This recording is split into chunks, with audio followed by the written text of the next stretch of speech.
श्री गौरी वक्त्रपद्मार्का श्रीविघ्नेशा गजानना उत्तिष्ठ सुरसम्पूज्या त्रैलोक्यं पालनं कुरु। श्री गौरी वक्त्रपद्मार्का श्रीविघ्नेशा गजानना उत्तिष्ठ सुरसम्पूज्या त्रैलोक्यं पालनं कुरु।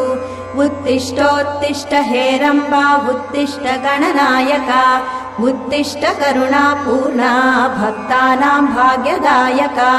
उत्तिष्ठोत्तिष्ठ हेरम्बा उत्तिष्ठ गणनायका उत्तिष्ठ करुणापूर्णा भक्तानां भाग्यदायका। श्रीयाकुवाहन शिवात्मज दिव्यगात्रा श्रीभिन्नदन्तधनुजान्तक सूक्ष्मनेत्रा सर्वार्ति दुःख शमना फणिराजसूत्रा देवा गणेश्वर विभो तव सुप्रभातम्।